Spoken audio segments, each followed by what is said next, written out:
as partners explain the value of your service to justify the change in costs, right? And you say, oh, or that RPO would say, in our first year, we didn't have processes designed and we didn't have access to an ATS. We had to use our own ATSs. Now we're going to use your ATS and we're going to roll data into your ATS and we're going to have to do the configurations on all of that. And we're going to have to make sure that the processes are the same, et cetera, et cetera. And those things dictate higher costs. Okay. Because we're absorbing more of the process design, execution, integrity, et cetera.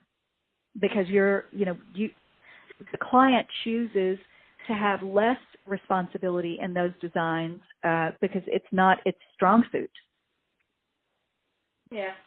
And out of interest, the cost of switching, are they different between choosing to use a different provider compared to choosing to insource?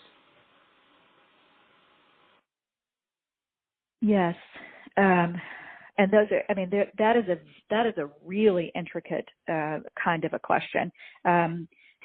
Insourcing, while it seems like it may be a less expensive and more controllable option for a client, it really isn't unless the client has the processes that are already in question, right, strongly designed, and it can, through an HR leadership organization, articulate that to an incoming talent acquisition organization. I've seen it done, but rarely. Understood. So you're looking for the switching costs are pretty much just as high. They are, and potentially more high on the insourcing, because now the presupposition is that the client knows what it needs well enough to find it when it's not its primary business, and the RPO's business is that all the time. Yeah. So to me, if I'm now the CEO or the CHRO or the CFO and my HR teams are trying to explain this to me and I haven't gotten it right with an RPO, I'm going to really bear down on my HR people and say, if you can't figure it out with an organization that does this for a living, why do I assume that you can figure it out on your own and sustain this organization with a team of people you're about to hire? Mm-hmm, mm-hmm. Yeah, that's very, very, very obvious. I hope everyone realized that cost actually in a way before insourcing. Yeah. We have, I think, about 10 minutes left. So I'll hand it over to Charlotte to discuss a few comparative performance of some of the RPO players you mentioned. Yeah, so I'm glad you mentioned a number of RPO players that you're familiar with: Randstad, Seattle, AMS, FutureStep, and Allegis. Mm-hmm. We're trying to rank players according to different key purchasing criteria on a scale of 1 to 5. Do you think it would be possible to do this across those players? Yes, with the big caveat of,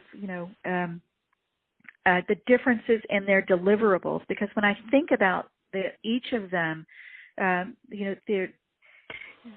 they don't all provide the same services, and they don't all have the same. They don't have equal strength to deliver in every market, right? Yeah. So it's hard to compare them equally. So I would caution us when we start to rank that it's it's easy to say this 1 to 5 and it's pretty simple, but certain of those, while maybe number one in a general sense in a certain market, especially like an Asian market. Well, why for the US in pharmaceuticals and medical products then? Just to keep okay. That. So so the first we had is for capability and quality. I'm sorry, Charlotte. I didn't hear the first part of it. I got the quality, but what's the first criteria? Capability. Sorry. One more time. Capability. Capability. Okay. The idea there is how capable are you, is the firm, in placing the candidate in that sector, in that geography, and what is the quality of hire in general?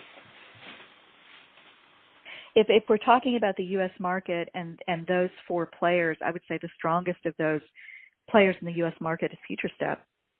FutureStep. Perfect. And then, so on a scale of 1 to 5, that's